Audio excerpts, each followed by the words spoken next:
ನಮಸ್ತೆ ಸ್ನೇಹಿತರೆ.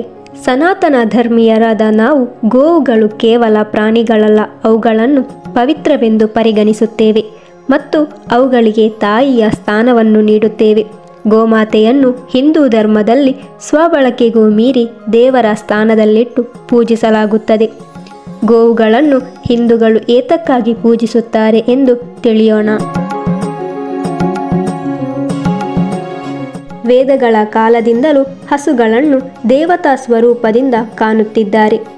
ಭಾರತೀಯ ಶಕ್ತಿ, ಭಾರತೀಯ ಸಂಪತ್ತು, ಭಾರತೀಯ ಸರ್ವಸ್ವವು ಗೋಮಾತೆಯೇ ಆಗಿದೆ.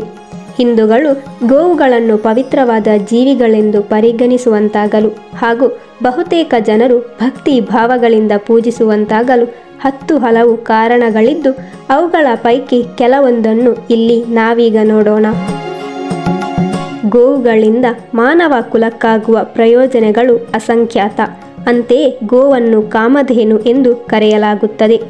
ಹಿಂದೂ ಪುರಾಣಗಳ ಪ್ರಕಾರ ಕಾಮಧೇನುವನ್ನು ಎಲ್ಲ ಹಸುಗಳ ತಾಯಿ ಎಂದು ಪರಿಗಣಿಸಲಾಗುತ್ತದೆ. ಕೇಳಿದ್ದನ್ನೆಲ್ಲ ಕರುಣಿಸುವವಳು ಮತ್ತು ಅಪರಿಮಿತ ಕರುಣೆ ಉಳ್ಳವಳು ಎಂಬ ಖ್ಯಾತಿ ಪಡೆದಿದ್ದಾಳೆ. ಕಾಮಧೇನುವಿನ ಕಥೆಗಳು ವೇದಗಳಲ್ಲಿ ಕಂಡುಬರುತ್ತದೆ. ಈ ಹಸುವಿನ 4 ಕಾಲುಗಳು ವೇದಗಳ 4 ಗ್ರಂಥಗಳನ್ನು ಸಂಕೇತಿಸುತ್ತದೆ. ಹಲ್ಲುಗಳು ಮಾನವ ಜೀವನದ ಗುರಿಗಳಾದ 4 ಪುರುಷಾರ್ಥಗಳನ್ನು ಸಂಕೇತಿಸುತ್ತದೆ. ಭುಜಗಳು ಅಗ್ನಿಯನ್ನು ಸಂಕೇತಿಸಿದರೆ ಕೊಂಬುಗಳು ದೇವರುಗಳ ಸಂಕೇತವಾಗಿದೆ. ಆದ್ದರಿಂದ ಪವಿತ್ರವಾದುದೆಲ್ಲವೂ ಗೋವಿನಲ್ಲಿ ಇರುತ್ತದೆ. ಇದೇ ಕಾರಣಕ್ಕಾಗಿ ಭಾರತೀಯರು ಕಾಮಧೇನುವಿನ ಸಾರವನ್ನು ಹೊಂದಿದ ಹಸುಗಳನ್ನು ಬಹಳ ಪವಿತ್ರವೆಂದು ಭಾವಿಸುತ್ತಾರೆ.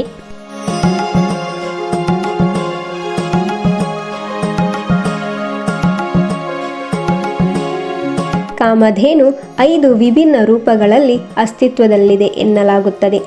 ನಂದ, ಸುನಂದ, ಸುರಭಿ, ಸುಮನ ಮತ್ತು ಸುಶೀಲ. ಕಾಮಧೇನು ಎಂಬುದು ಕಾಮ ಅಂದರೆ ಆಶೆ ಅಥವಾ ಹಾರೈಸುವಿಕೆ, ಧೇನು ಅಂದರೆ ಹಸು ಎಂಬ 2 ಪದಗಳಿಂದ ಬಂದಿದೆ. ಇದರ ಅರ್ಥವೇನೆಂದರೆ ಈ ಹಸುವು ಎಲ್ಲವನ್ನು ನೀಡುವ ಸಾಮರ್ಥ್ಯ ಹೊಂದಿದೆ, ಅಂದರೆ ಎಲ್ಲ ಅಗತ್ಯತೆಗಳನ್ನು ಪೂರೈಸಬಹುದಾಗಿದೆ ಎಂದರ್ಥ. ಇನ್ನು ಈ ಕಾಮಧೇನು ಹೇಗೆ ಹುಟ್ಟಿತು ಎಂಬುದನ್ನು ನೋಡುವುದಾದರೆ, ವಿವಿಧ ಗ್ರಂಥಗಳು ಕಾಮಧೇನುವಿನ ಜನ್ಮಕಥೆಯ ವೈವಿಧ್ಯಮಯ ಆವೃತ್ತಿಗಳನ್ನು ಒದಗಿಸುತ್ತದೆ. ಅವುಗಳಲ್ಲಿ ಹೆಚ್ಚು ವ್ಯಾಪಕವಾಗಿಸುವುದು ಈ ದೈವಿಕ ಹಸುವು ಸಮುದ್ರ ಮಂಥನದ ಸಮಯದಲ್ಲಿ ಕ್ಷೀರಸಾಗರದಿಂದ ಹೊರಹೊಮ್ಮಿತು ಎಂಬುದು. ಹಿಂದೂ ಪುರಾಣದ ಈ ಕಥೆಯಲ್ಲಿ ದೇವತೆಗಳು ಹಾಗೂ ರಾಕ್ಷಸರು ಅಮರತ್ವದ ಹಾಲನ್ನು ಪಡೆಯಲು ಸಾಗರವನ್ನು ಮಥಿಸಿದಾಗ ಅದರಿಂದ ಅಮೃತ ಮಾತ್ರವಲ್ಲ 14 ರೀತಿಯ ಪವಿತ್ರ ವಸ್ತುಗಳು ಹೊರಬಂದವು. ಅವುಗಳಲ್ಲೊಂದು ಕಾಮಧೇನು. ಈ ಕಾಮಧೇನುವನ್ನು ಏನು ಮಾಡುವುದೆಂದು ದೇವತೆಗಳು ಚರ್ಚಿಸಿ ಆಕೆಯನ್ನು 7 ಋಷಿಗಳಿಗೆ ನೀಡಲು ನಿರ್ಧರಿಸುತ್ತಾರೆ.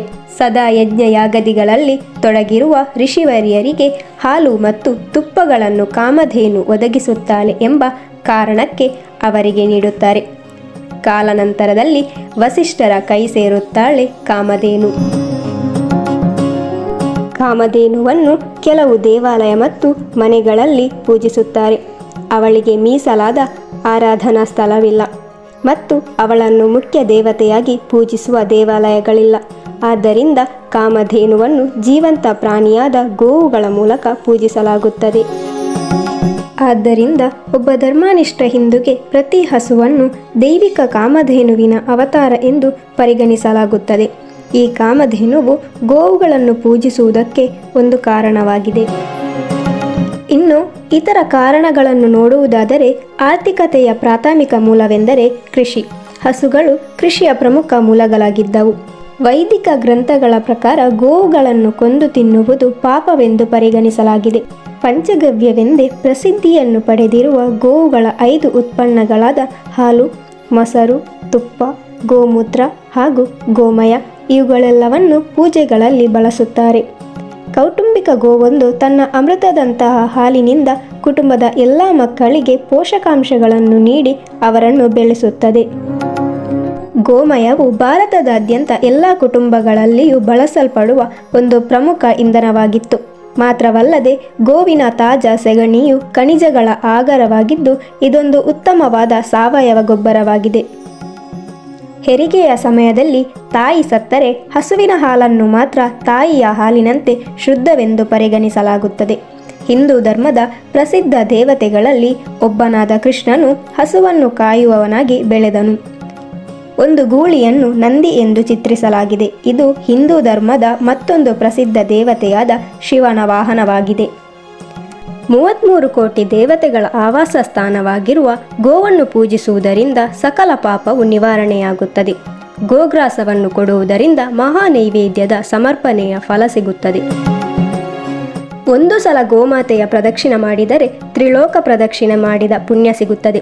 ಪ್ರತಿದಿನವೂ ಗೋಮಾತೆಯನ್ನು ಪೂಜಿಸುವವರಿಗೆ ಲಕ್ಷ್ಮಿ ಕಟಾಕ್ಷ ಸಿದ್ಧಿಸುತ್ತದೆ ಎಂದರ್ಥ. ಗೋವು ನಮ್ಮನ್ನು ಪೋಷಿಸುತ್ತದೆ ಮತ್ತು ಪ್ರತಿಯಾಗಿ ಅದು ನೀರು, ಹುಲ್ಲು ಮತ್ತು ಧಾನ್ಯವನ್ನು ತೆಗೆದುಕೊಳ್ಳುತ್ತದೆ. ಅವುಗಳು ಮನುಷ್ಯರಿಂದ ತೆಗೆದುಕೊಳ್ಳುವುದಕ್ಕಿಂತ ಹೆಚ್ಚಿನದನ್ನು ನೀಡುವ ಪ್ರಾಣಿಯಾಗಿದೆ. ಅದಕ್ಕಾಗಿ ಅವುಗಳನ್ನು ಗೋಮಾತೆ ಎಂದು ಕರೆಯಲಾಗುತ್ತದೆ. ನಿಜಕ್ಕೂ ಗೋವಿಗೆ ಮನುಷ್ಯನು ಆಶ್ರಯದಾತನಲ್ಲ. ಬದಲಿಗೆ ಗೋವು ಮನುಷ್ಯನನ್ನು ಸಾಕಿ ಸಲಹುವ ಆತನ ಕುಟುಂಬದ ಆಧಾರ ಸ್ತಂಭವಾಗಿರುತ್ತದೆ. ಗೋವು ನಮ್ಮನ್ನು ಸಾಕುತ್ತದೆಯೇ ಹೊರತು ನಾವು ಗೋವನ್ನು ಸಾಕುವುದಿಲ್ಲ. ಹಿಂದೂಗಳು ವರ್ಷಕ್ಕೆ ಒಂದು ಬಾರಿ ದೀಪಾವಳಿಯ ಸಮಯದಲ್ಲಿ ಗೋವುಗಳನ್ನು ಸ್ವಚ್ಛಗೊಳಿಸಿ ಹೂವುಗಳಿಂದ ಅಲಂಕರಿಸಿ ಆಹಾರವನ್ನು ತಿನ್ನಿಸಿ ಆರತಿ ಬೆಳಗಿಸುವುದರ ಮೂಲಕ ಗೋಪೂಜೆಯನ್ನು ಮಾಡುತ್ತಾರೆ.